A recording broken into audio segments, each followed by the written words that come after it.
Muito bom dia para você. Esse é o programa da Assembleia de Deus Central em Gramacho, uma igreja viva 24 horas, uma igreja que ama você. O nosso reverendo José de Santana Santos. Todos os programas que são exibidos aqui nessa emissora, nós trazemos algumas mensagens pregadas no altar da Assembleia de Deus. E Deus tem usado o nosso reverendo de maneira tremenda, porque o Espírito Santo tem falado ao povo do Gramacho e regiões, pessoas que vêm de vários lugares do Rio de Janeiro para participar dessas reuniões, têm sido extremamente abençoados. E você que está aí na sua casa e tem acompanhado a nossa programação ao longo dos sábados, eu tenho certeza que isso tem feito muito bem para você, porque a palavra de Deus, de acordo com a Bíblia, ela é lâmpada para os nossos pés, ela é luz para o nosso caminho, ela é reta, ela está firmada no céu. A palavra de Deus é infalível. Aliás, os profetas já diziam que a palavra de Deus é como um martelo que esmiuça a penha. E qualquer problema que você esteja enfrentando na sua vida, de ordem familiar, espiritual, conjugal, esse Deus ele pode transformar todas as derrotas em vitórias. O que você precisa fazer é crer. Ninguém que se aproximou de Jesus através da fé voltou de mão vazia. Como todos os sábados, você vai ficar agora com um trecho de mensagens pregadas no Templo da Assembleia de Deus Central em Gramacho e através do nosso reverendo, e estendendo o convite para que a sua família, você, venha conhecer Jesus, aquele que pode mudar a história da sua vida. Quem mora em Copacabana, no centro do Rio de Janeiro, você pode participar de uma de nossas reuniões na Igreja Viva 24 Horas, lá em Copacabana, que depois da mensagem eu vou passar esse endereço com mais detalhe para você. Acompanhe o nosso reverendo e nós já voltamos. Lá em Osasco, no domingo, eu preguei sobre a segunda vinda. E ontem, sobre o que significa, de fato, ser um cristão e o que é um cristão. Porque nós vivemos, nos dias de hoje, muitas contradições. Muitas contradições. Tem gente que ele pode ser crente, mas não ser um cristão. Escrevam e pode escrever. Ele é crente. Se perguntar se ele acredita em Deus, ele diz que acredita em Deus. Ele é um crente. C'est un croyant, em francês. Je ne sais pas s'il y a des Français qui sont en train de nous faire la réunion maintenant. Não sei, je ne sais pas. Mas eu não sei. As pessoas são crentes. E tem gente que crê até em Jesus, no sentido de admitir Jesus. Então ele é um... Não, ele não nega que Jesus seja o Filho de Deus. Mas há uma diferença muito grande entre ser só crente. O próprio Tiago falou o quê?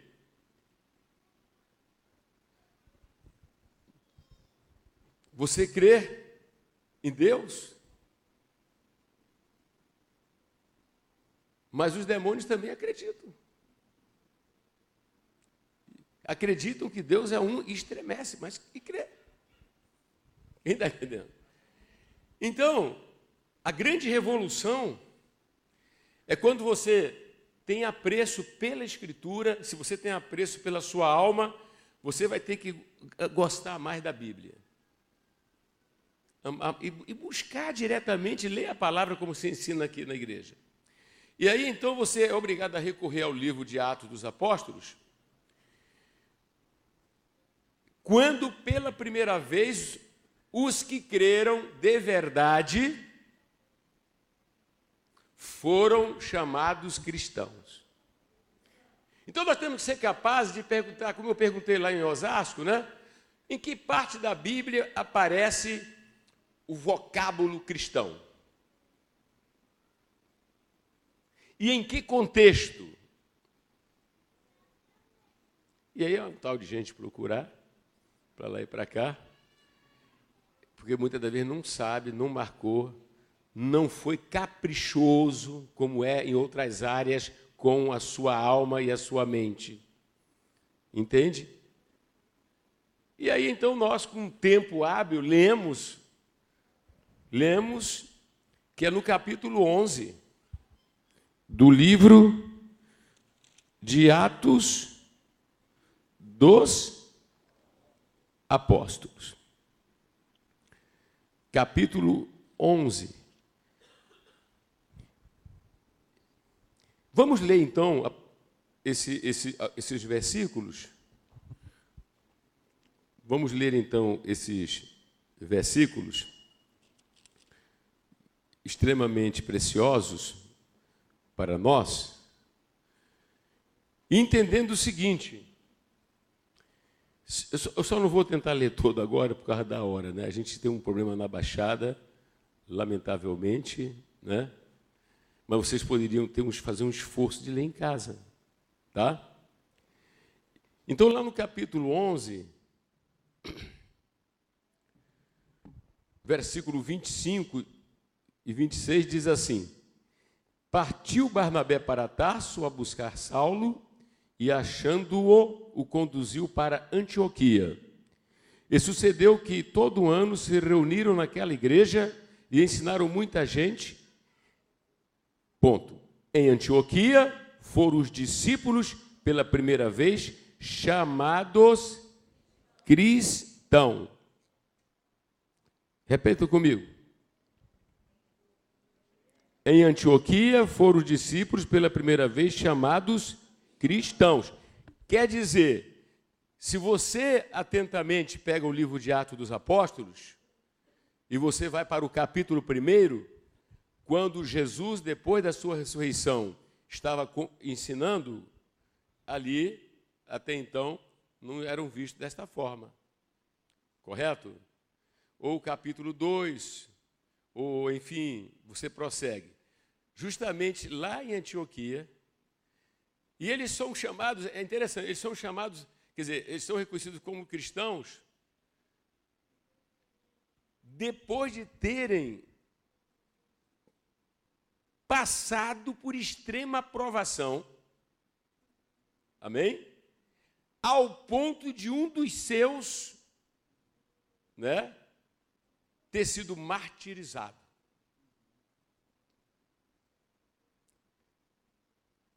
Então, é preciso se associar um cristão genuíno a alguém que ficou de tal forma impactado pelas grandes verdades do Evangelho, correto? E está implícito tudo isso, né? Pecador precisa de um Salvador, esse Salvador, ele é enviado e ele é o próprio Filho de Deus, ele não é um arcanjo, ele não é um anjo, ele é Deus Filho. E Deus Filho que toma a natureza humana, porque Deus se torna homem, sim, e é um homem sem pecado. Olha para cá, essas coisas têm que mexer com a gente. E um homem sem pecado, porque lá na lei, no passado, lembra, quem era levado para substituir o pecador e receber a penalidade, quem era? Era um animal inocente, o sangue era derramado para cobrir o pecado, que era uma preparação. Para salvar a humanidade, Deus planejou, aquilo ali era uma figura, aquilo ali era uma mensagem do que Deus faria através do seu Filho. João disse, ele é o Cordeiro de Deus que tira o pecado do mundo. Quer dizer, aqui já percebemos que um cristão é alguém que aprendeu sobre pecado. É alguém que entendeu que por causa do pecado está perdido, está condenado, e viu que o único meio é a cruz. É o que ocorreu naquela cruz. É o que ocorreu naquela cruz. Então o pecado é resolvido, e para confirmar que o sacrifício foi aceito, esse Jesus, que foi reconhecido como profeta, mas ele é muito mais que profeta, esse Jesus que foi reconhecido como a pessoa mais extraordinária, mas não basta ser a pessoa extraordinária, tem que ser a pessoa realmente que veio para dar a vida, e ele deu a vida, ele terá que fazer o que ninguém fez. O que não aconteceu com Moisés, o que não aconteceu com muitos outros, né? que não aconteceu com os profetas que vieram cumprir a sua missão, mas eram só profeta, não era salvador do mundo. O salvador tem que vencer a morte. O salvador do mundo tem que vencer a morte. É por isso que Maomé não é meu salvador. É por isso que Confúcio não é nosso salvador.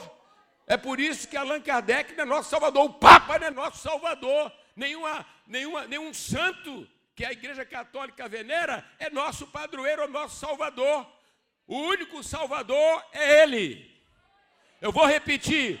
Essa igreja tem que ser reavivada. Essa igreja, os crentes precisam se tornar cristãos. Porque nós temos crentes, mas não temos cristãos. Não basta ser crente, meu amigo. Você precisa ser um cristão.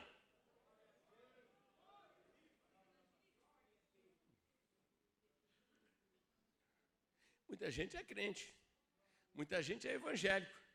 Eu desconfio que tem algum demônio chamado já de hoje de evangélico. Você precisa ser um cristão. Bom, se vocês percebem a leitura feita aqui nesse instante, é que você só é chamado cristão no capítulo 11. Quando você já passou pelo tempo, capítulo 1, capítulo 2.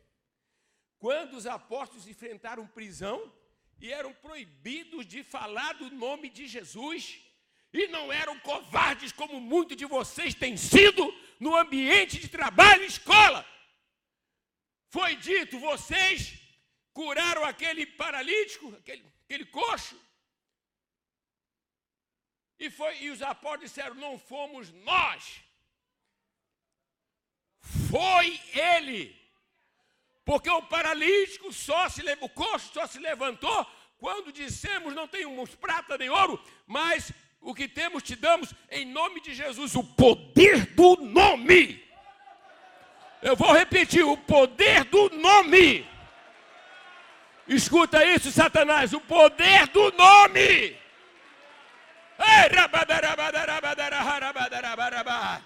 Esse poder que salva, que cura, que liberta, batiza com o Espírito Santo, endireita o torto. Meus amados, os crentes creem em muitas coisas, mas eles não se identificam com Jesus Cristo. Esse é o problema de hoje.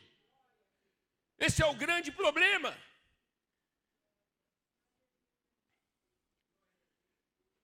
E aquelas autoridades disseram, nós proibimos vocês. E proibir significa o seguinte, olha, você pode morrer, hein? Você pode... Prenderam eles várias vezes. Estevão, o justo, ele foi apedrejado. Não há cristão, há crentes. Os crentes querem se livrar de uma perseguição, querem se livrar de alguma coisa. O cristão não. O cristão, ele é um leão. Se tiver de a cova dos leões por causa da sua fé, ele vai, mas não nega. Só ser crente nesse sentido que está sendo colocado, não vale, é preciso ser cristão. E aqueles homens disseram, vocês acham que devemos dar ouvido a vocês, parando de falar do Senhor? Mais importa obedecer a Deus do que aos homens? Hoje vivemos uma falácia de leis que são feitas para poder dar legalidade àquilo que homens começam a achar, e alguém diz, é porque foi aprovado, mas eu quero dizer que a igreja tem que estar de pé olhando na Bíblia. Não me interessa se o Congresso aprova coisa que vai ser contra a palavra de Deus, não me interessa se é o Supremo Tribunal tem que estar abaixo da lei maior, da lei de Deus, a lei eterna, a lei que não muda. E a igreja, nós precisamos ser cristão. Vamos dizer, Deus, tu nos levantaste no gramacho. Nós estamos na baixada. Às vezes vezes parecemos um João Batista que não estava em Jerusalém, estava no deserto, mas o fogo não estava em Jerusalém, o fogo estava onde estava a palavra, e a palavra não estava com os sacerdotes, a palavra não estava com aquela hierarquia, a palavra estava um certo homem, houve um homem de Deus chamado João, e ele se levantou e falou: arrependei-vos. Nós somos essa igreja. Ele levantou esse tabernáculo aqui. E a gente está precisando de cristão. Crentes têm. Crentes buscam só o que lhe interessa. O que lhe é conveniente. A reunião que lhe é conveniente. O cargo que lhe é conveniente. Mas o cristão não. O cristão, ele é servo. Ele está pronto a servir. Se tem de ir para Samaria, ele vai. Se tem de ir para o deserto, ele vai. Se tem que ser preso, ele vai. Não vamos nos enganar, não, meus amados. O tempo é chegado. E o machado está posto à raiz da árvore. E a árvore que não dá fruto vai ser cortada e lançada ao fogo. Porque só cristãos verdadeiros fizeram a diferença. Não me interessa dizer eu sou antigo, ou eu sou antiga, ou eu tenho tantos anos, e isso não fede, não cheira. O que marca é aquele que começa, e a cada ano ele não fica grosso, não fica estúpido, não fica seco. A cada ano ele é quebrantado. A cada ano fica mais humilde. A cada ano mais santo. A cada ano mais amoroso. A cada ano mais consagrado. A cada ano mais liberal. E aí, se chega a hora de Jesus voltar ou partir para a eternidade, esse sujeito diz: combati o bom combate. A carreira concluí. Não é isso? E desde agora,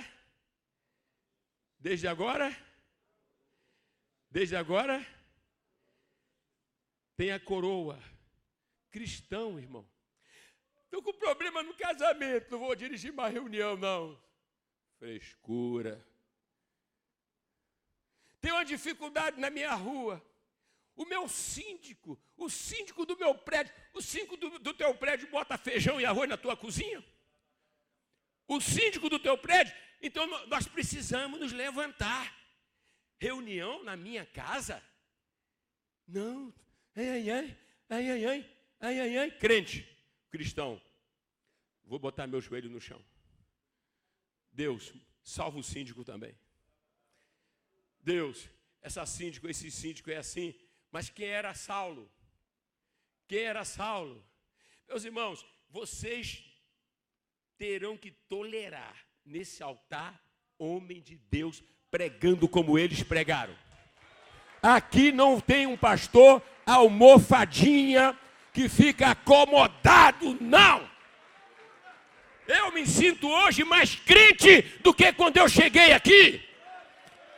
Mais consagrado, mais fé, mais tudo. Vocês estão entendendo?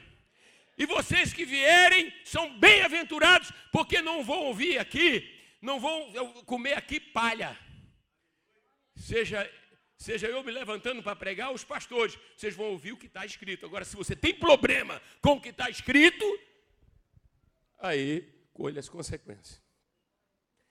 Quem está entendendo, irmão? Quem está entendendo? A alegria da salvação. Querer ser transformado em Jesus. Até porque eu perguntei lá em Osasco. Vocês sabem o que significa ser cristão? Ser cristão significa ser um partidário de Cristo. Ser um seguidor de Cristo. Tecnicamente, essa é a definição básica.